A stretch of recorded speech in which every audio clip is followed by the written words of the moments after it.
everybody, Dan's Monsters here again with the Monster Bomb Club, drawing monsters. Let's have some fun, shall we? We're going to break some rules, or talk about breaking some rules, or ignoring rules even today. Just to the right hand side there, next to the old grim skull, is Horace. Say hello. He's a new member of the Dan's Monsters family. You'll probably see him on here quite a lot.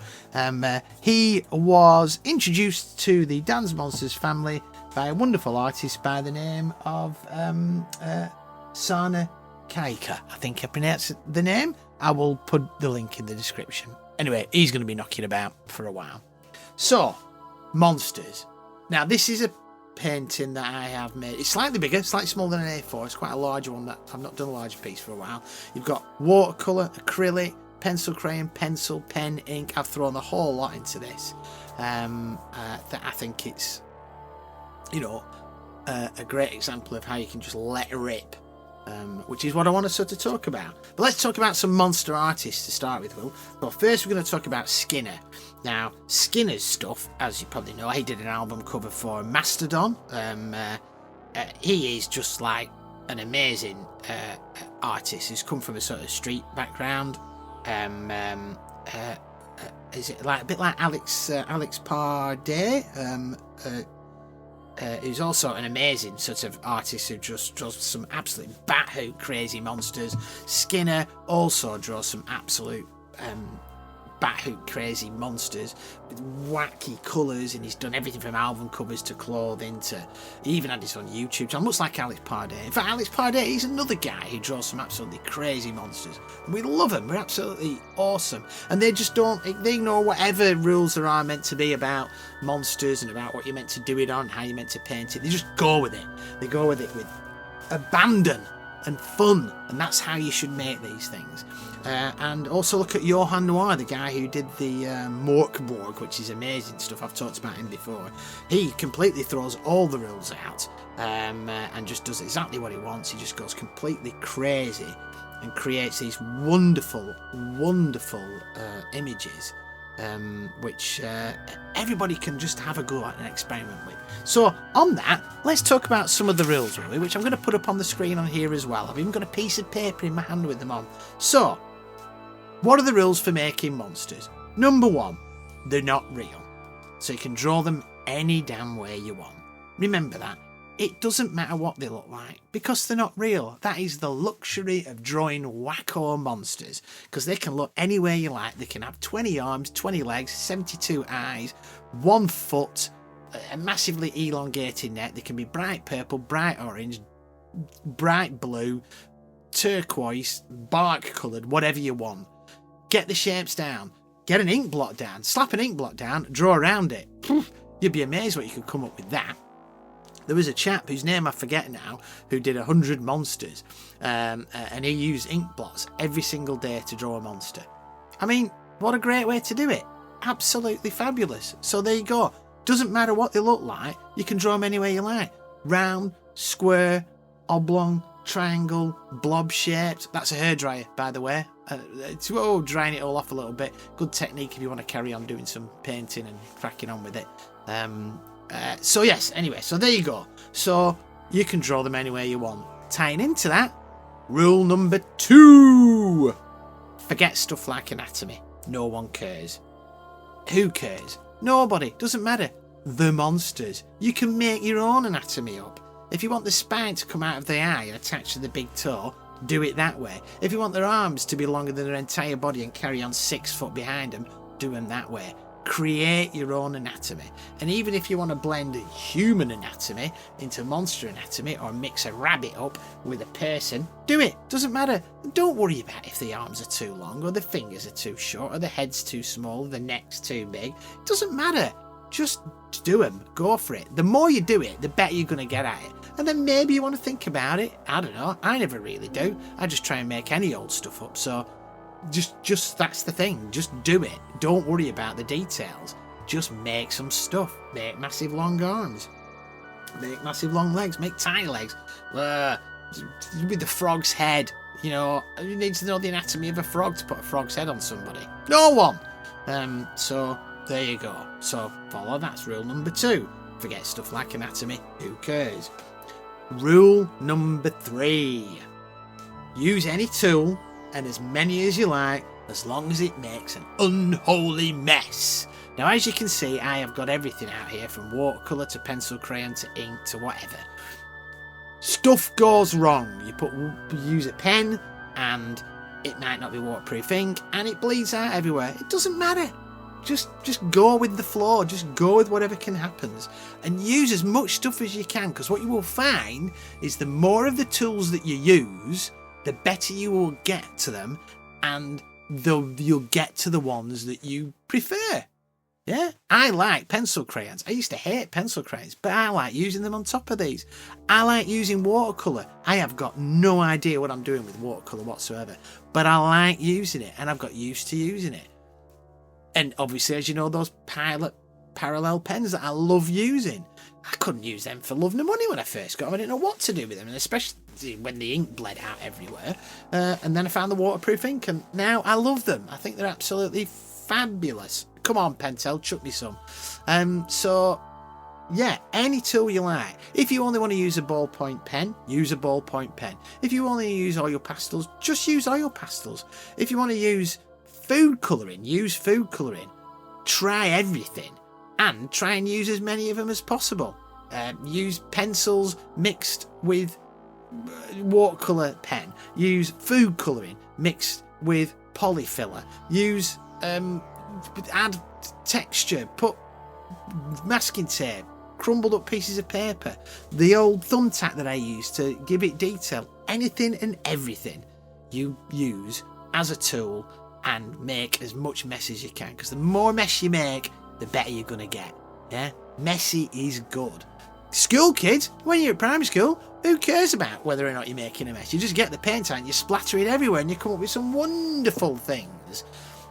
So who cares about what you do? Continue to do that. We're all like lost in this sort of tight way that we've got to draw this. We've got to draw the Marvel way. Oh, we've got to draw this way. Oh, we've got to draw that way. Don't worry about any of that. We've got to use this tool. We've got to use that tool. We've got to use a rotoring pen. Why are you going to use a rotoring pen? Don't worry about it. Just use a biro. Use all the tools. Experiment with all the tools. Make a mess using all the tools, and eventually you will find the tool that is best for you. Number 4. The most important rule about drawing these monsters, and in fact creating any kind of art. Have some bloody great fun. Okay? Have fun doing it. If it's not fun, there's no point doing it. Okay? Draw whatever you like. Draw whatever you want.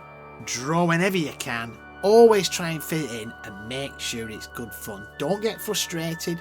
Don't get angry with if it doesn't look right. Don't get mad if the paint spills. Don't get upset if you spill water all over your paintings, which I have done several times over, I hasten to add. Don't worry about if you lose one of your pictures. Just draw another one. Just have fun. I have great fun when I'm making these. Sometimes you can have a really bad day. Sometimes your day just doesn't go as you want it to plan. Sometimes you might not get the chance to even draw a thing or read a book or do whatever it is you really like doing. Yeah? But when it comes to the drawing, just get there and splatter some paint around. Even if you just spend half an hour with a brush loaded with paint, throwing ink splats around. Slapping it against a ruler. Slapping it against a piece of plastic and just making ink splatters. What you do with those ink splatters, you can use them as a background later. But just have fun with it. Those elements of fun for art, I think, are lost in a lot of ways with the way that we teach art. We're not allowed to experiment. There are teachers out there who do that, and I have seen them. But a majority of the time, we are tied to this thing where we've got to, I remember when I was at school, it was the still life of a pair of shoes, or a still life of a vase, or I shall make a still life of this hat and a glove and a nice walking boot with an apple. No! Put the boot in the apple and make the apple the head of the boot and make the gloves the feet and draw that. How's that going to terrify some people? I think so. That's what you've got to think about. Having fun with it. If you're not having fun, then you shouldn't be doing it. Go and do something else. Yeah? But there you go. That's a number 4 rule, the most important. Have fun. And that's what all those rules that I made up for the monster drawing are all about. Go out and have fun. Anybody can do these, you know? Anybody can draw a monster. Kids draw monsters. It's great. They draw like big spaceships. It's great. And they just let rip. Okay, so what? It doesn't look like what it's meant to look like. You don't know what it's meant to look like. They have a great time. So should you. So that's what you should do. So there you go, guys. You've got the rules. You know what to do. Go and draw some monsters and have some fun. Yay! So anyway, I've nearly finished this. I'm just about thereabouts, I think. So as you can see, I have used my Pentel pen. I've used my Pilot pen. I'm now adding some white acrylic to make it sort of pop out and add a little bit more to the background to make it sort of pop out from the background. I can't remember where I learnt that from. Was it? I think it was a Glenn Fabry trick. Because that's the other thing to do. Go and have a look at lots and lots of books about monsters. Go and have a look at the work of Skinner. Go and have a look at the work of Mike Mignola. Go and have a look at the work of Alex Pardee. Go and have a look at the work of Guillermo del Toro and his monster stuff in his sketchbooks. If you look at the, I think it's the Cabinet of Curiosities book that he did. He's got all these drawings and sketches in it. It's absolutely fabulous. He just comes up with some wacko ideas and draws them out. And then look, they get into some of the movies, which are amazing. Pan's Labyrinth, etc. You know? How stunning is that? So yeah, think of those sort of things. Have a look at watch monster movies. Not like gory, stupid, whatever they call it, elevated horror like Skinamarink, which was awful, by the way. I don't care what anybody says. Find some monster movies. Yeah, I think there's one called Feast. That's really good. Alien, obviously. The Thing. What a great monster movie. But watch some of the older ones as well. Some of the old monster movies are an absolute hoot. Them, and obviously the Ray Harryhausen stuff. Yeah, just get as many monster movies. Look for monster movies. There's monsters, you know, Godzilla. We love Godzilla, don't we? Look at all the different monsters that are in them. I mean, they are an absolute hoot. Anyway, so there you are, guys. That's all that mixed together. I'll put a picture at the end of this so you can see the final piece.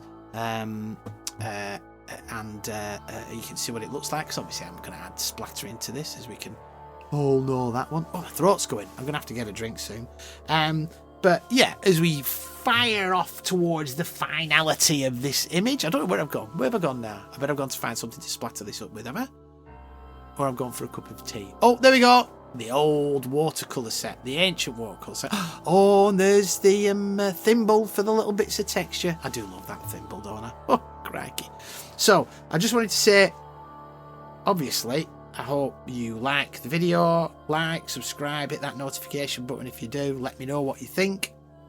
I know I ramble on a little bit, but I thought this one was quite important, because the world's a pretty weird place at the moment, so I think just having a bit of fun is good, to take your mind off stuff. So yeah, I'm going to put all the links in the description, just like I always do.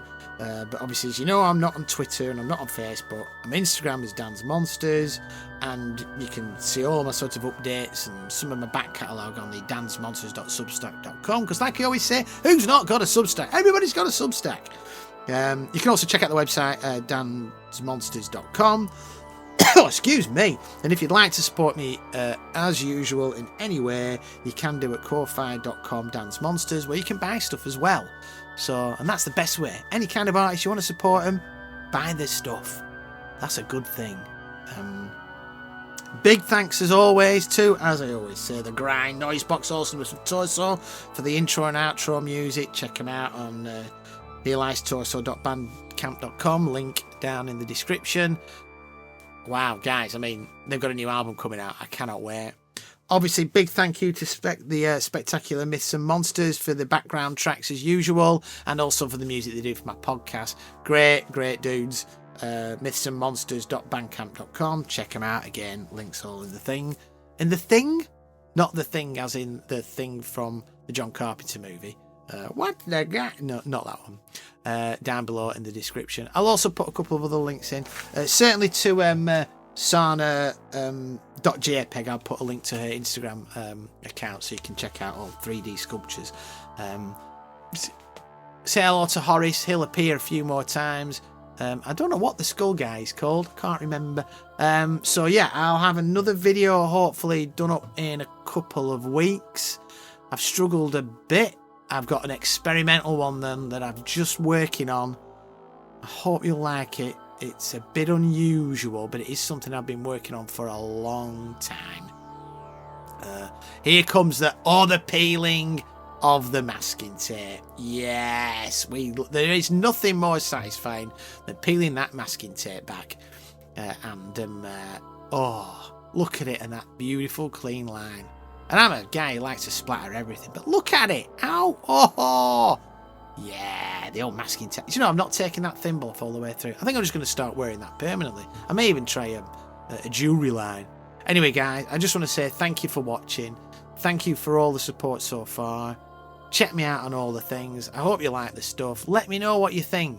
It'd be really cool. Oh, I'm signing it. I always keep forgetting to sign stuff. I get in trouble for that. Check out everything and keep drawing monsters, guys. Just remember those rules. I'm going to say them again just for the thing. 1, they're not real. Draw them any way you want. 2, forget stuff like anatomy. Who cares? 3, use any tool you like, as many as you like, as long as it makes an unholy mess.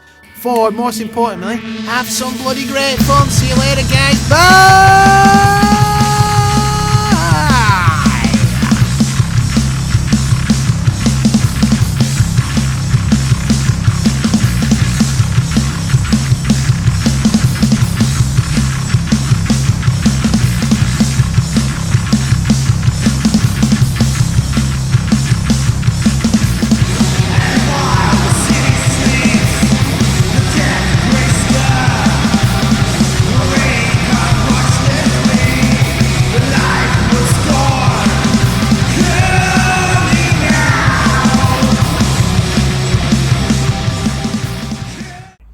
What are you doing?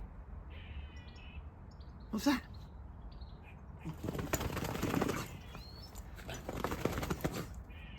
What are you doing?